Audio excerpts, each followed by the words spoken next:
All right, good. Thank you all for coming out tonight for this event. My name is Kathleen Pablo, and I'm a member of the Fairfax Area League of Women Voters, and I will be your moderator this evening. Welcome to the Sully District Meet and Greet featuring our candidate for supervisor and one of the candidates for the school board. All candidates on the ballot were invited to come this evening. Any candidate who was not able to attend was invited to send a statement to be read. We have not, to my knowledge, received any such statements. If I'm in error, please correct me. Is this?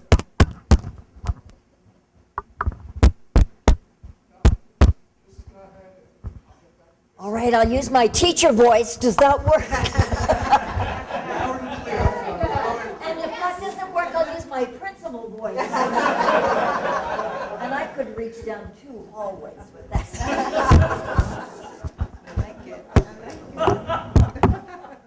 If there are any other candidates here this evening, we will introduce you at the conclusion of this part of the meeting, the question and answer. I'd like to introduce some other organizations that co-sponsor with the League in hosting these events. You had an opportunity to meet Debbie Kilpatrick from the Fairfax County Council of PTAs. And you're from the Sully District Council, I believe, and there must be some others. Raise your hand if you're from the Sully District Council. The American Association of University Women of Virginia, the Voice of Vietnamese Americans, and the Zeta Phi Beta Sorority Incorporated. All of these organizations have material on the table here that you might like to take advantage of at the conclusion of the meeting, of the question and answer sessions. All are nonprofit organizations. There I go. Now I won't have to raise my voice to you, I hope. These are all nonpartisan, non-political entities. We are all here, our co-sponsors in the League, we are all here to help you be better informed. And we do ask that you keep in mind that this is a civil and orderly discussion. All of us would like to thank you ladies for attending this evening. We have Supervisor Kathy Smith. Keith Gamara. And one of our school board candidates, Karen Keys Gamara.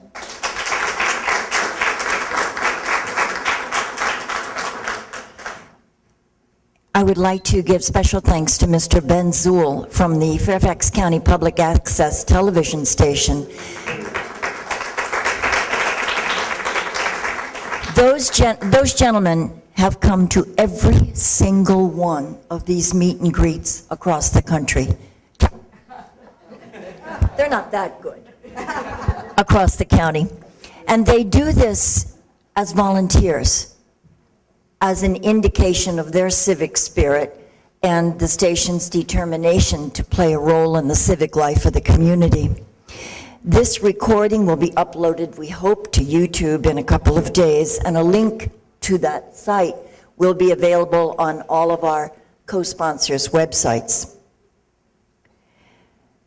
There was a lot of stiff opposition to our holding this event tonight. A very formidable opposition lineup with the storm and the World Series. I guess I shouldn't have reminded you. And the debate. And the fact that this many came to ask questions and to be better informed, and then to go home and help their communities learn more about issues is a real testament to your civic pride and your sense of civic duty. There There are copies of the League's What's on the Ballot and Facts for Voters on the table and voter 411 cards on your seats. The voter guides will be published in the Fairfax Times this coming weekend, we hope, and they can be accessed as well at Vote 411. Our format this evening. As I said, everyone who's on the ballot was invited this evening to attend or to send a representative who would read a statement. Each candidate will be introduced by the moderator and will deliver a 3-minute opening statement, timed introductory remarks, and then with 30-second and 15-second warnings. Would you raise your paddles and show them what it will look like? And Susan Dill and Judy Heline from the League volunteered to be our timers this evening. And they are seated in the order in which they will appear on the ballot. And because we have but one candidate for each slot present, we'll simply alternate questions. But it will look as if I'm giving 2 to one and then 2 to the next. Ms. Smith, Ms. Keys-Gamarra, Ms. Keys-Gamarra, Ms. Smith. We're trying very hard to be absolutely even-handed. The response time to the question and answer to the questions is 2 minutes. If you have not provided a question, please do so. We have members circulating with index cards. Write your question on the index card, and they'll be delivered to me during the course of the question and answer session. All questions should be brief, specific, and indicate whether the question is for the supervisor or the school board candidate, or both. Only one question per index cards. And then when we conclude at 8:30, there will be a 15 to 20 minute period in which you will have an opportunity to speak personally to each of the candidates and get clarification on your questions or ask a follow-up.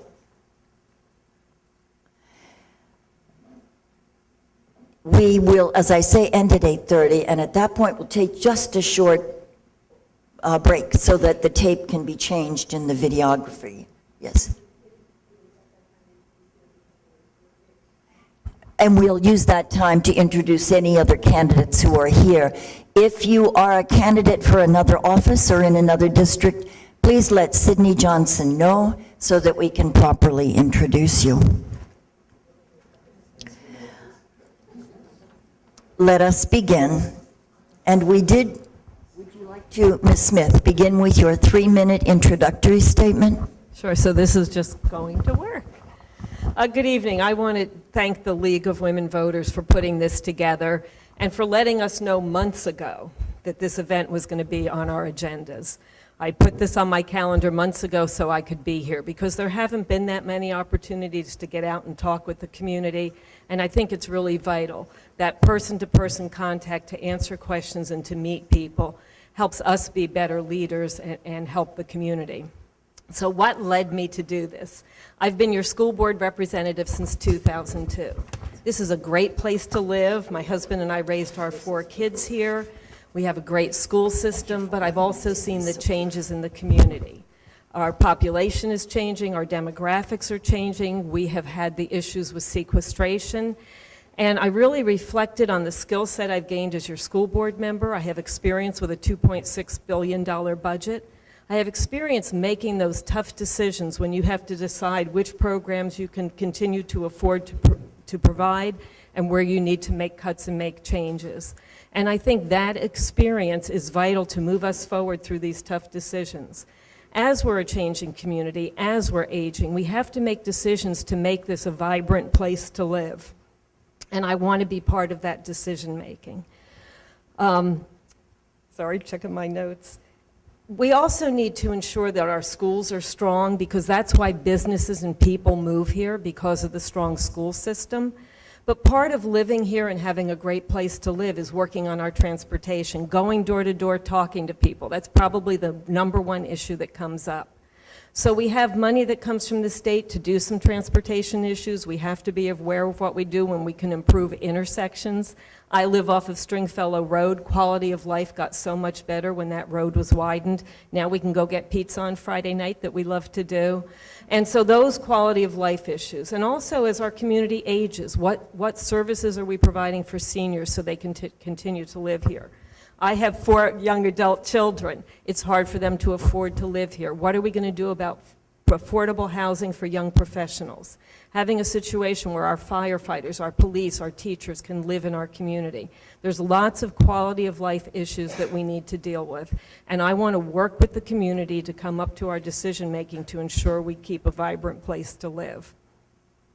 I think the most important piece, though, is I am committed to working for this community, as I have shown as my work as a PTA leader and through my work on the school board. This is a full-time job. Sully District is used to having a full-time supervisor working for them. And the expectation that this job pays $95,000 a year, I am committed to working with the community, being here and having office hours, working with people on the weekends and the evenings, and working together with you to ensure it's a great place to live. Thank you. Thank you, Ms. Smith.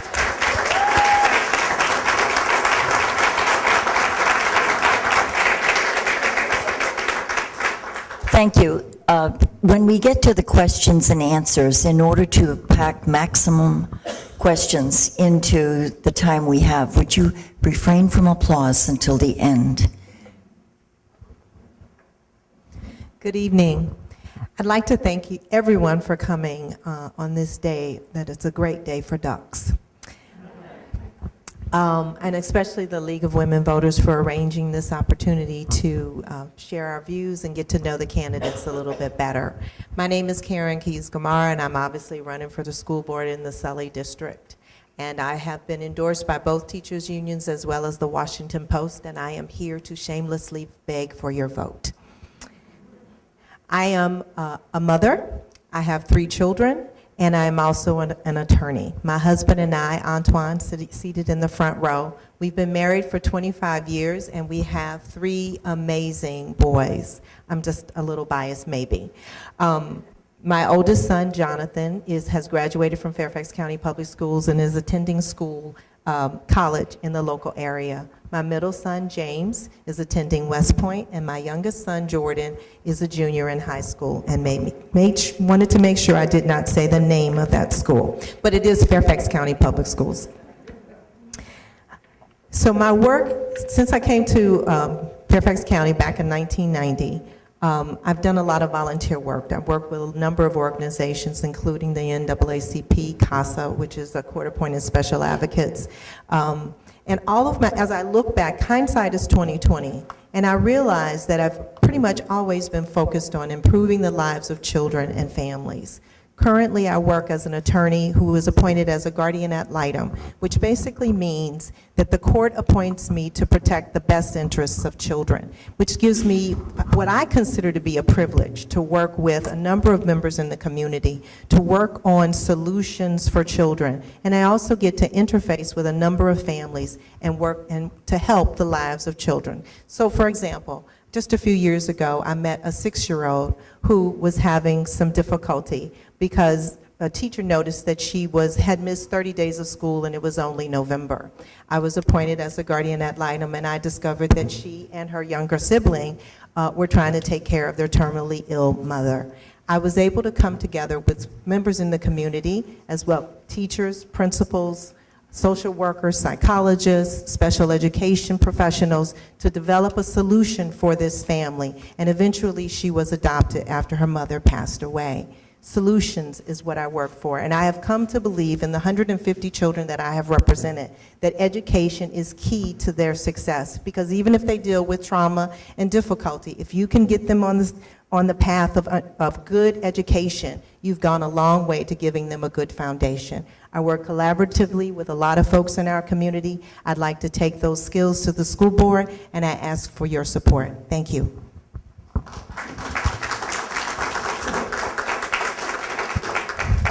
Now we'll begin with questions. We'll hold applause until the very end. You will have 2 minutes to answer this question, or you may choose not to answer it if you prefer. And we'll begin with a question that has been posed to both candidates. What are the best ways that you could support to increase funds for our public schools in Fairfax County? Ms. Smith. So one of the issues that we face in Fairfax County is that we have the Dillon rule in Virginia, so we're limited to our revenue sources. So I'm going to take part of the question to mean what can we do to bring in different forms of revenue. And one of the issues that's been talked about is a meals tax. And what would have to happen is that a referendum would go to the voters, and the voters would make a choice if we wanted to have a meals tax. I think if this issue was going to come to the voters, there would have to be a serious discussion of how the revenue would be used. If Fairfax County did a meals tax at 4%, it could bring in $80 to $90 million. Every penny that gets raised on the real estate tax rate brings in about $22 million. So I think the discussion of whether we do a meals tax or not also needs to talk about, would part of the revenue from the meals tax provide relief to homeowners on real estate tax? And then there would need to be a discussion in the community of what services we would provide. Would it go to schools? Would it go to public safety? What issues would you deal with that? So this is a community conversation to bring in different forms of revenue. About 64% of the revenue that comes into the county is from the real estate taxes. And so I think as you look to raise the real estate taxes, you need to have a conversation with the community about the impact and the services we offer. That $22 million that comes into the coffer for every penny we raise the real estate tax rate is about $50, $55 to the average homeowner. And so I think we need to have questions about that, but we don't have a lot of other ways to bring in revenue for the schools. Thank you, Ms. Smith. Ms. Keys-Gamarra. There's a benefit and a disadvantage to coming after an experienced school board member. But I will try to find something to add to that. I do agree we need to look for alternative revenue sources. The school board does not have taxing authority, and I think that's appropriate because I believe in the balance of power. But I also am a member of the Budget Advisory Committee on the school board, and we've been combing over the budget, and my opponent has published that he believes there's still low-hanging fruit. I challenge him to let us know what it is, because 36 people sat in that room, and we had difficulty finding it. Essentially, there had been an audit, I think about a year ago, and they did make suggestions of about $10 million in improvements over a 5-year period, I believe, but certainly not to the tune of the $70 million or to $100 million that we had previously been trying to find. So I do agree that we need to engage the community more significantly and help them to understand. And I think to a large extent, I've been knocking on a lot of doors. People do understand. I've had people come to me and say, let me know what we need to do. We need to keep our good schools. And I believe that Fairfax County really cares about who we are, our community cares, and we need to let all of us be a part of that decision-making process. Thank you. Thank you. This question is for Ms. Keys-Gamarra. You spoke of solutions. Would you please identify 2 issues, in addition to finances, in the school system that requires solutions? And what do you propose as your solution? Well, first of all, I recognize that there are no magic bullets. There's been a lot of people working on these issues, and I don't claim to come in and wave a magic wand. This is going to take teamwork. This is going to take collaboration. This is going to take building relationships, not just with other school board members, but with the Board of Supervisors, because after all, they hold the purse strings. So issues that I would like to work on, well, one of my primary concerns is class size as well as teachers' wages. We have inequities where other counties are making significantly more. That's a problem. Obviously, we're going to have to resolve some of the budget issues to address that. But I have pledged to work on that because I do not want to lose our experienced teachers. I have seen the results of teachers who can really plug into learning for our children. I've seen my youngest son skip off the bus to tell me what he wanted, what he learned. And so I would work very hard on the board to try to figure out how to improve the wages for our teachers. Another problem that we're working on, and I think we're making some progress, is the achievement gap. The school board had a work session, not this past Monday, but the previous Monday, where they kind of changed gears just a little bit because they were noticing that the approach they were taking had not reaped the benefits. And so now they're focusing more on literacy and making sure that early reading is in place, and I think that's the right approach. I'd like to continue to monitor that. Thank you. Thank you. Now we're going to begin with you on this round. This is a very diverse community. What do you think are the first, second, third steps in providing a quality education to all of the students from all of the groups that make up this diverse community? Well, like any organization, even a family, you have to constantly evaluate what you're doing. You have to be able to say, well, this may have worked 20 years ago, but is it working for our changing demographics? And so I think we have to evaluate, just as I mentioned with respect to the achievement gap, we've begun to focus more on literacy to change our tactics and support the appropriate groups. So we need to evaluate constantly. You wanted to, what was the rest of the question? I'm sorry. The first, second, third steps you would take to provide that quality education to all of the students in this district. Well, let me just say overall, I believe leadership begins with listening. And I would try to take some significant steps to make sure we're hearing from all sectors of our community. That includes PTAs, but it also means going to hear what folks are saying in churches and mosques and whoever is in our community, because they may have particular concerns. And so I want to make sure that we're tailoring, we're listening, and we're also evaluating as we go. Thank you.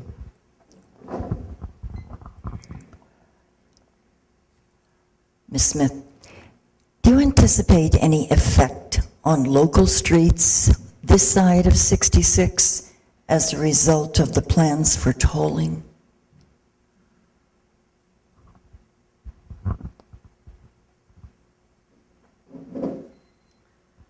Okay, so I'm not sure I totally, so the plans for tolling 66 on the hot lanes?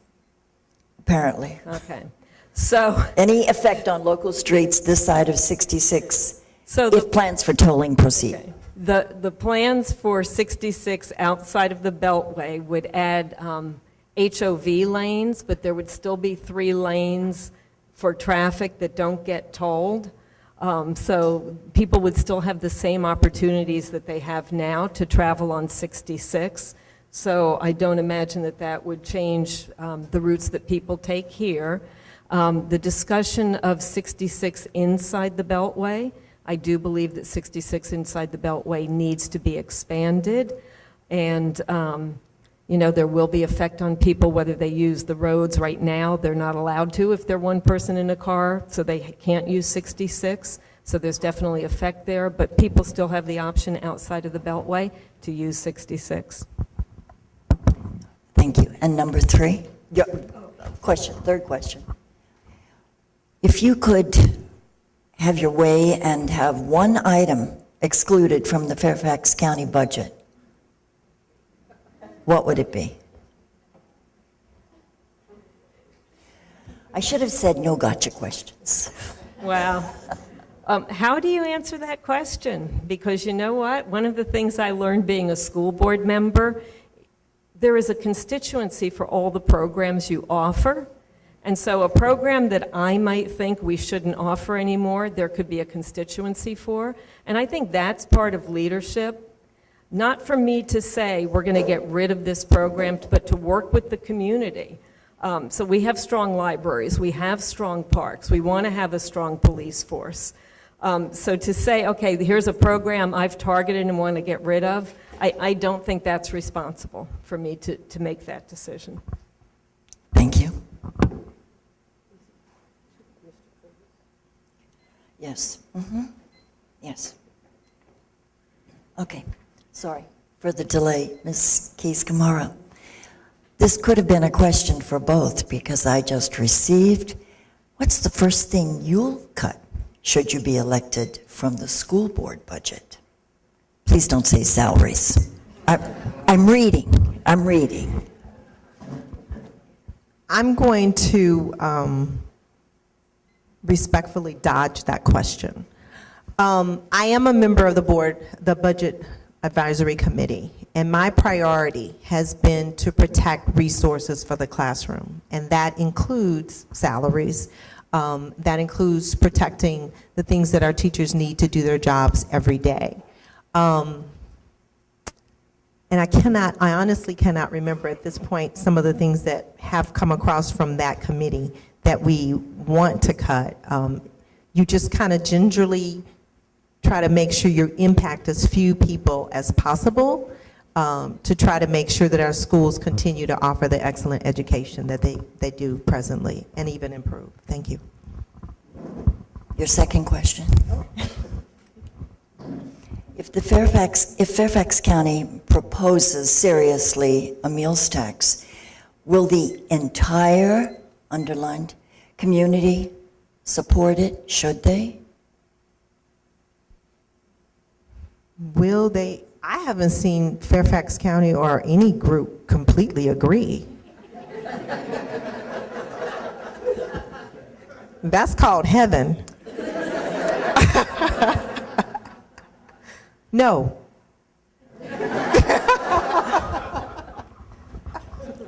Got it. Okay. Ms. Smith, what do you propose to do to achieve a sufficient mix of housing at different price points?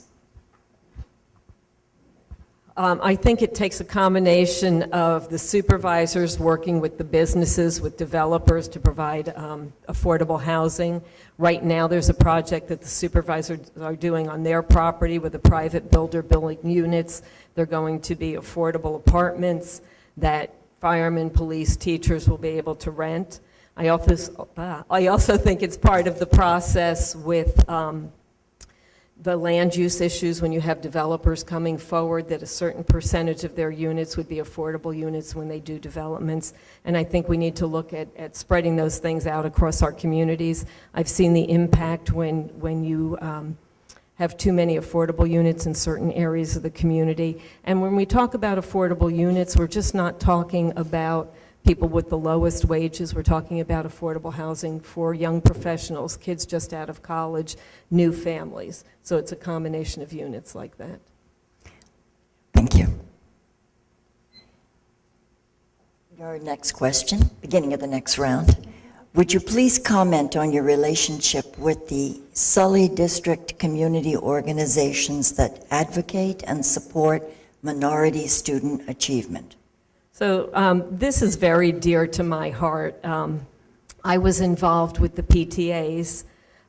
When my kids were in school, I was the PTA president at Chantilly, Poplar Tree, and Rocky Run. And I think what makes our community so vibrant is that people that live in our communities come up with solutions to help us.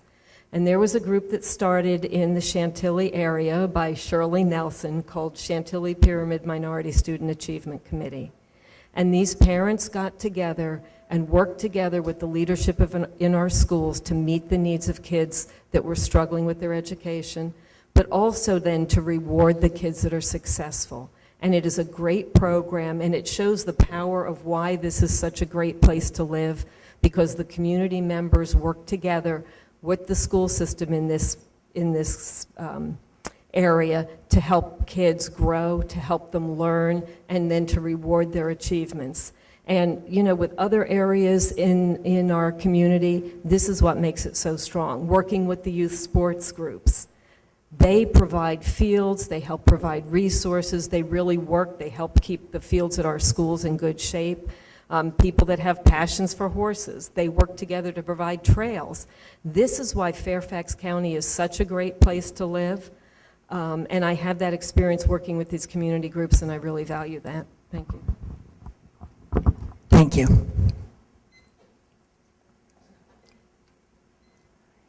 Ms. Keys-Gamarra, Do you foresee a continued increase in student enrollment in this district and in the county?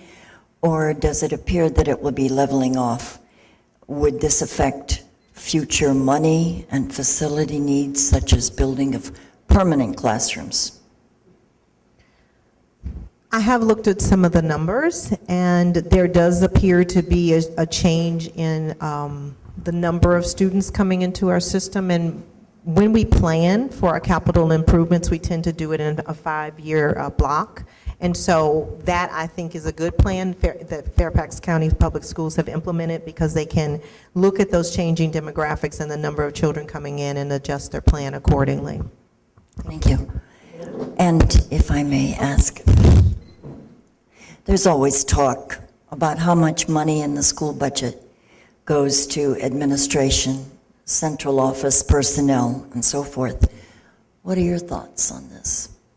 I've heard lots of rumors. I know from having been on the budget committee and also knocking on doors, there's a lot of misinformation.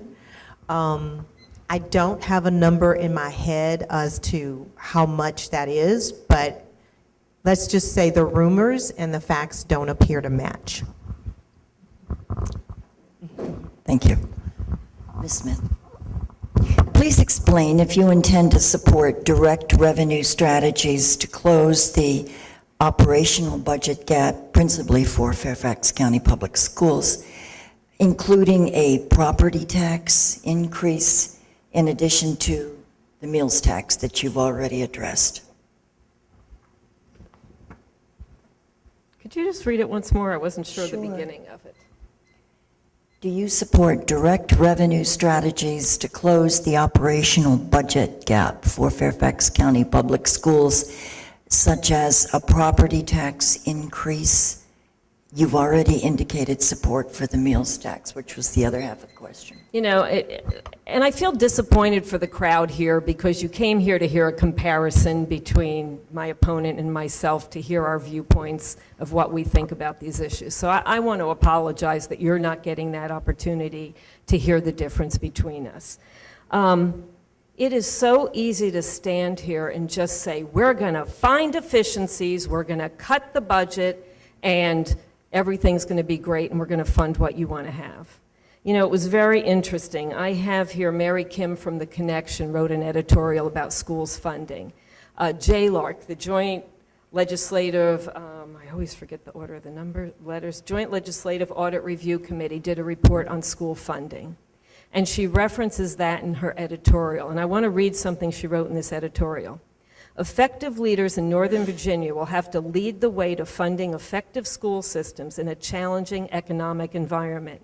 But if you hear a candidate claim that schools can get by on less by being more efficient, ask if they have read this report.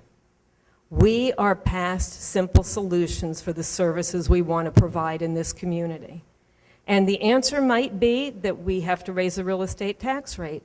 But one of the things I've advocated in all my years on the school board, the school system comes out with their budget at the beginning of January. The county executive comes out the beginning of February. And then the beginning of March, the supervisors will set how high the real estate tax rate can be. When they vote on that budget at the end of April, they can make the tax rate lower, but they can't go higher. And if the community wants to have a discussion about the services we want to provide, you have to provide that flexibility in where you set the tax rate. Then I would listen to the community, I would have that involvement and see where we vote on that budget in April. But we have cut in the school system $500 million. I know they've made efficiencies on the Board of Supervisors side, and I'm stopping. Thank you. And thank you for stopping on time.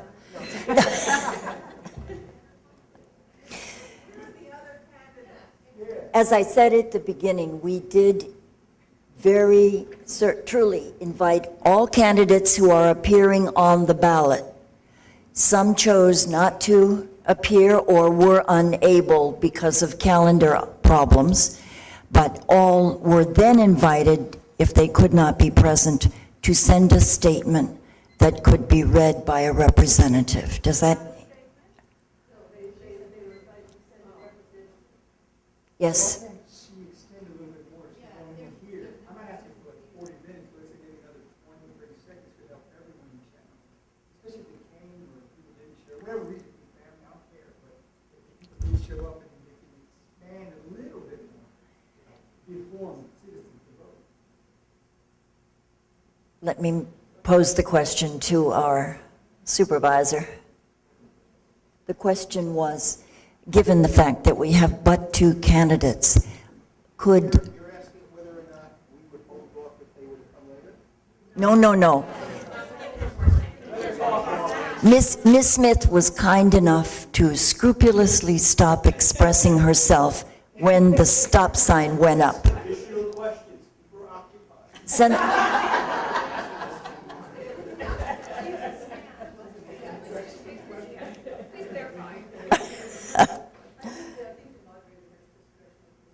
To let it go a little. Thank you for that ruling. Thank you.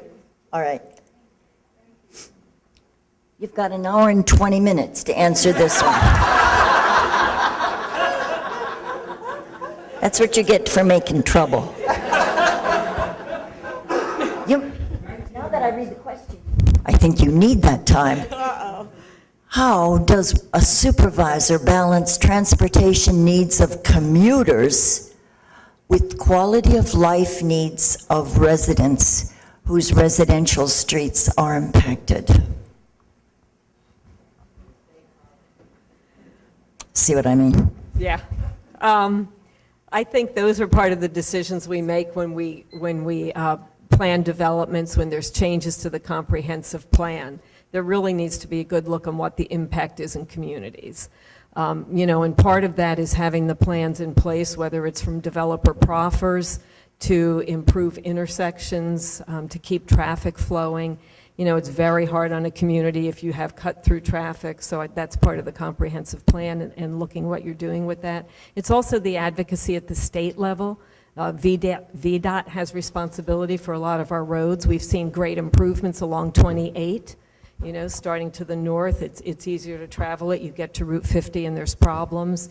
And so, that's one of the benefits of campaigning and going out to other neighborhoods, that you see firsthand, here's the trouble. I'm on Franklin Farm Road. I can't get where I need to go. So it's really looking at what solutions can we make for people in those areas, listening to people in the community about what their issues are, and being a strong advocate and bringing the community together to be a strong voice at the state level so that we have the infrastructure improvements we need. Thank you. This question will be posed to both, beginning with Ms. Keys-Gamarra. According to the 2015 ACT college admissions test, only 59% of Fairfax County Public Schools seniors are adequately prepared for college, the number varying from 75% to some schools to as low as 20 in others. Why does the percentage of prepared students vary so much?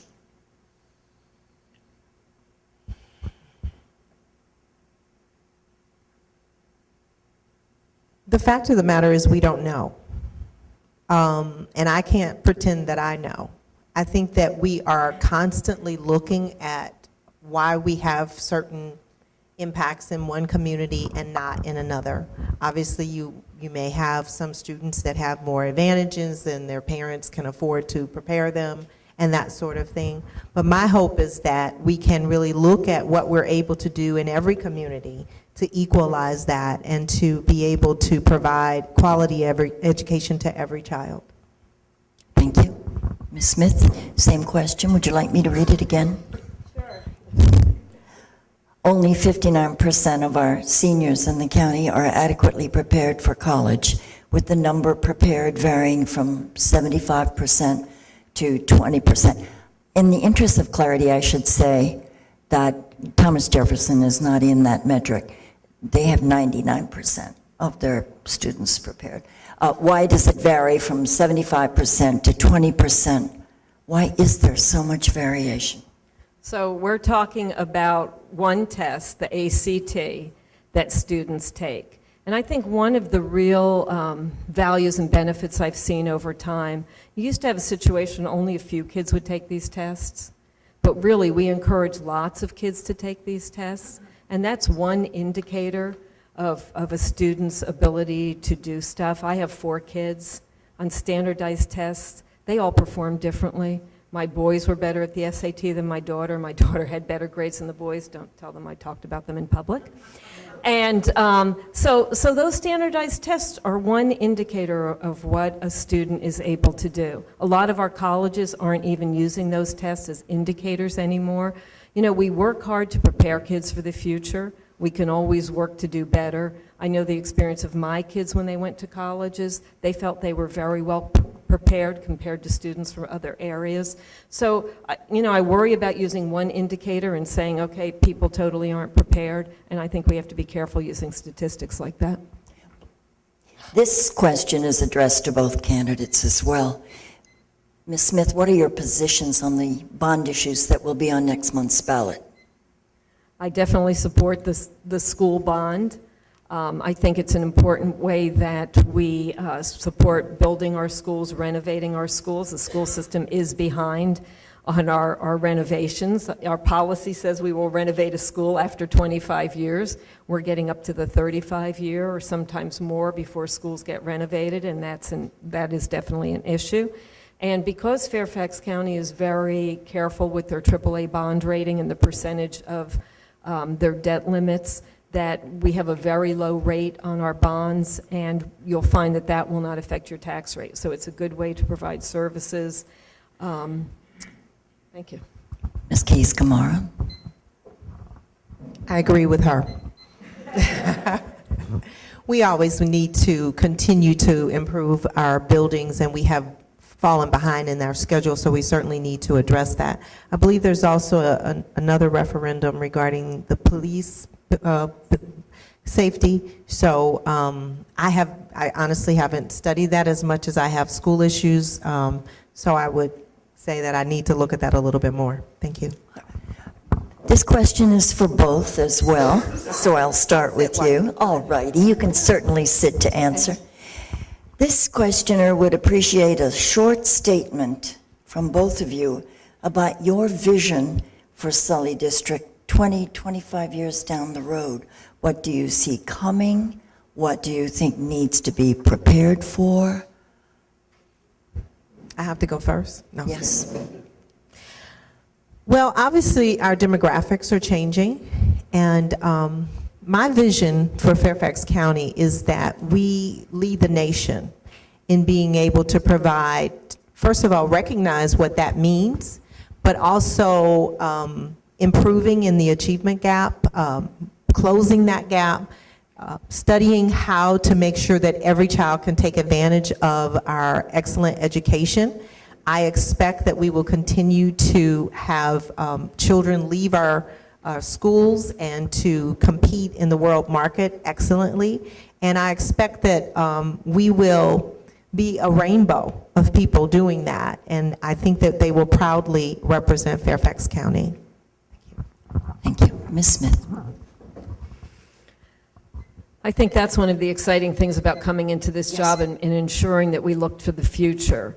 I think that we need to do different work with developing, that we create centers where people can live, work, and play. And I think that works for people that are getting more mature and also for young professionals. Changing our hubs of employment so that we don't have to get in the car and travel far to go to work. The school system has done things where we have a school in an office building. So as our population grows, being creative about how we provide schools, how do we combine services? Can you have a clinic in a school that the public can come in and use? Opening up maybe libraries in schools, really creating a vibrant place for us to live here in Sully. As the population changes, we want to ensure that we keep attracting young people to come live here and to want to buy our houses when we decide we want to age out and move on. Are we going to be able to bring Metro out this way? What are we going to do with any kind of bus services? Really looking at the changes we need to make moving forward. You may certainly be seated if you'd like to answer. We're going to go back to one question now.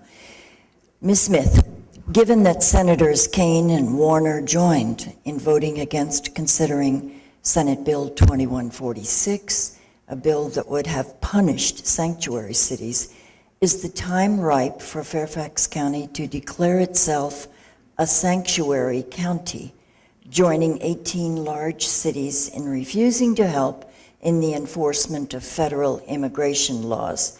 In fact, there's a note at the bottom, parenthetically, Fairfax County is already listed online as a sanctuary county.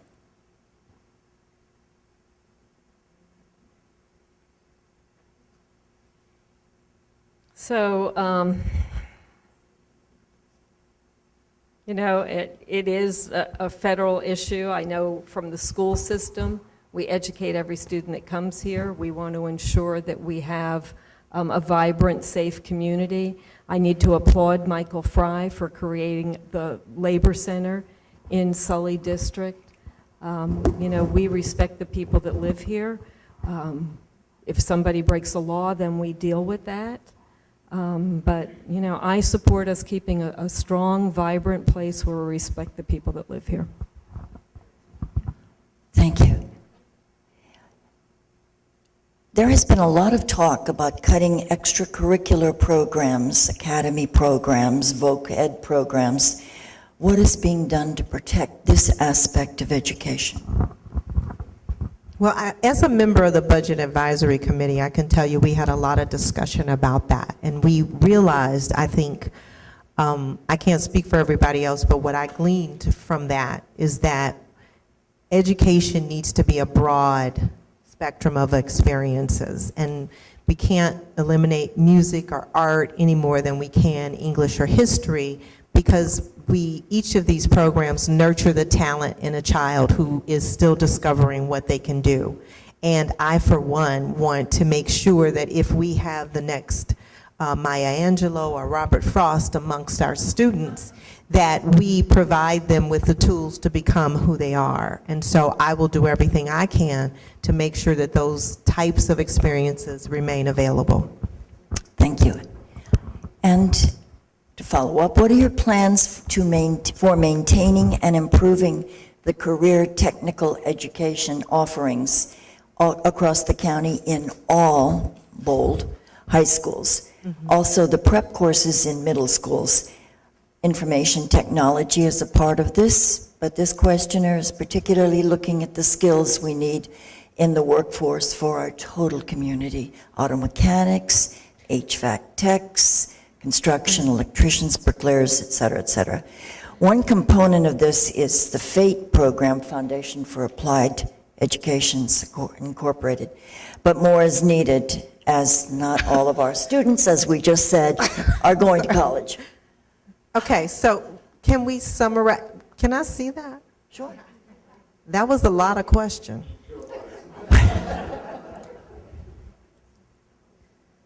Well, basically, it looks like they're looking for... Increased voc ed in the schools. Yes, thank you. Certainly, all of our students don't want to go to Yale, and that's okay. We need to make sure that we are providing for a variety of skills, and I certainly support that. We just simply have to look at how best to do that and try to make things more widely available. We do have budgetary constraints, so I can't sit here and tell you that I'm going to pull out some magical money from somewhere and make that happen. But certainly we do have an eye toward making things more available in a wide basis, which is, I think, kind of the trend that the board is leaning toward right now anyway, so that schools become more attached to that community, and basically everything, the same things are available irrespective of what school you go to. Thank you. Once again, a question to be addressed to both. Ms. Smith, for 30 years, Fairfax County has struggled to close the minority student achievement gap. Do you support phonics-based reading instruction as one possible solution? You know, the sad part is the whole country has had trouble figuring out how to close the achievement gap. And I think we need a community solution. to do that. Kids come to school with a gap already. And so looking at the services we provide in the community, looking at preschool, these are all important things to close the achievement gap. I was a first grade teacher. I love teaching phonics to my kids. Phonics is an important part of a comprehensive education program. And that's what we offer in Fairfax County. We just had a review of our reading program, and there's an understanding that we need to work on some of those issues and improve them across our schools. When you have so many schools, you need continuity. But I totally believe phonics is a part of the reading program. We also need to ensure that kids have comprehension, that they know how to understand what they're reading. The challenges are great. And, you know, bringing in community volunteers and helping kids. I think there's a lot we can do as a community to help kids, but absolutely phonics is part of it. So let me just, the question was, do I support having phonics? Yes. Okay. Phonics-based reading instruction to Well, help close the achievement I gap. learned with phonics, so I'm fond of it. I did read the literacy audit that came out recently, and I think Fairfax County has taken the right approach in terms of evaluating what's being effective, what is effective and what isn't. And one of the things that was pointed out in that is to make sure that our teachers have ready access to the tools to improve literacy.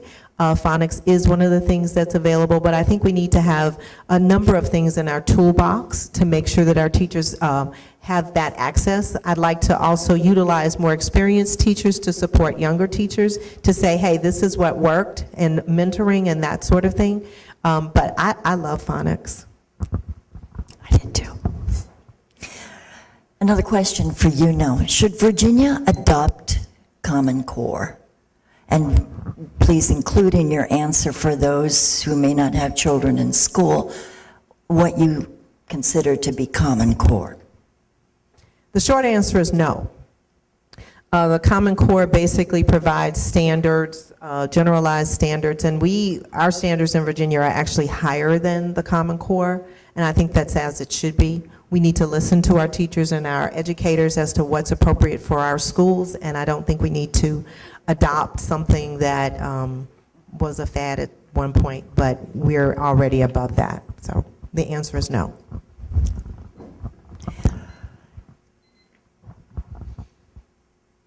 Yes. No. Okay. All right. But I am going to ask you. That's a fine. I'll sit question. while you ask All right, it. okay. What is the status of the independent school budget audit? Do you see whether it will provide any real additional information? Well, I know we hired an auditor, Auditor General, and we've had auditors in place prior to now. One improvement I believe is coming down the pike is that some school board members have asked that these auditors report directly to the school board, and I think that that's a good improvement. Thank you. Ms. Smith? What is the best time for interested and involved public to have an impact on the budget process, decision-making on cuts, setting priorities, etc.? When should citizens have the best opportunity to make that impact?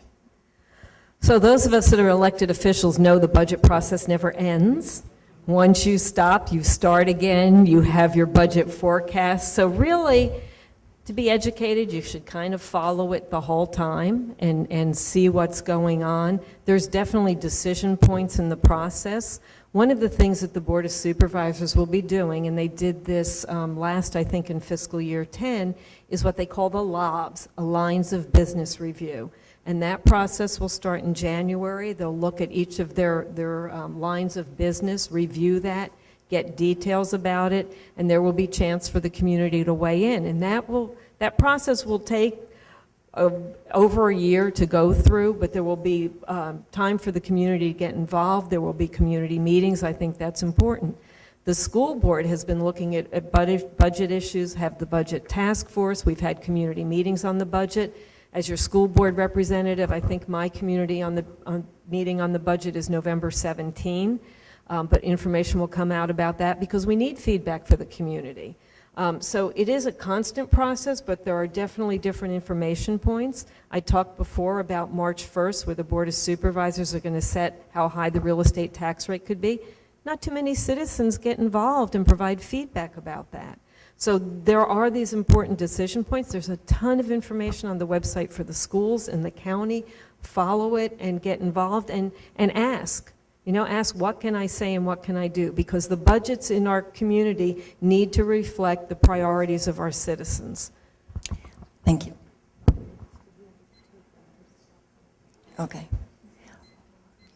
We have 5 minutes to go. Let me reassure everyone, I have quite a thick pile of school board questions and a thicker pile for supervisor questions, and still about half a dozen for both. If your question was not asked, please know that the League of Women Voters is going to submit to each candidate a list of the questions that were asked and those that were not asked. And they will be responding in writing if they choose to do so. So your question is extremely valuable and will be answered. Or in the 20 minutes, you might like to ask that question. So let me take the last couple of minutes to ask a question to both of you, beginning with you. Does implementing the Fairfax County Public Schools non-discrimination policy for gender identity require gender-neutral bathrooms? No. I might get another question in. Ms. Smith? Same question. Want me to read it again? No. No, so the answer is a brief no. Got it, all right. Both candidates, one more. Since 2000, enrollment has increased in our schools 22%, but the budget's increased more than 100%. Given that revenue increased 5 times faster than enrollment, why was class size increased? Ms. Smith, and then... Oh, I know where the question came from.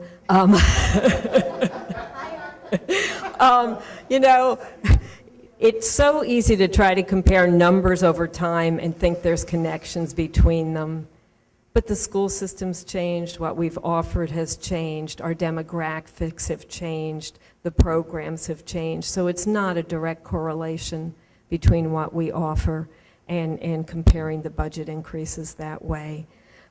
We have needs-based staffing in the schools. I think we've done some strategic things to meet the needs of our kids. Back when I first got on the school board in 2002, a school was labeled as a high-needs school, and it just stayed that, and it got extra funding. And then we did some opened new schools, and populations got changed, and all of a sudden you realized now the needy population was in this school. So the school board directed our staff to look at a better way to do this, and they came up with needs-based staffing that puts the resources with the kids in that specific school. So we've really strategically tried to use the public's dollars in the most responsible way we can to have kids be successful. But since the economy changed in 2008 with the Great Recession, we have had some uncontrollable costs. And the revenue hasn't matched those uncontrollable costs. So we have had to do things like increase class size. When you look at the school's budget, it is almost 90% salaries and benefits. It is a people-driven business. So when you talk about finding other places to cut the budget, there's not a lot of money there. There was a previous question asking about administration. We have something called the WABE Guide, Washington Area Boards of Education Guide, that's on our website. And if you look at that and you compare the number of administrative positions we have to the rest of our employees, we're at 0.7%. Most other school districts in the area are over 1%. So we've been responsible, and we're trying to meet the needs of a diverse, changing population where our free and reduced kids, we're almost at 30%. Back in 2004, we were at about 20%. Thank you.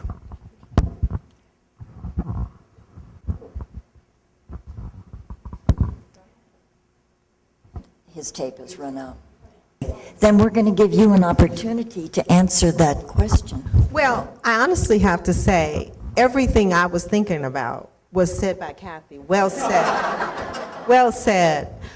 With respect to the numbers, sometimes you just can't compare apples to oranges, and you have to adjust for inflation. And so I think the question itself was perhaps a little misleading, but I have been looking at the budget, and I'm not seeing a lot of low-hanging fruit. This concludes the formal session of the meet and greet for this district. Mr. Velkoff. I forgot to make an introduction when I attended. We have an elected official here. It is Sandy Evans. Oh, thank you for coming. Well done, Mr. Velkoff. If you would have liked to see certain candidates here this evening but did not, please tell them that you missed them. And remember to vote on November 3rd. The candidates will now be available for your questions.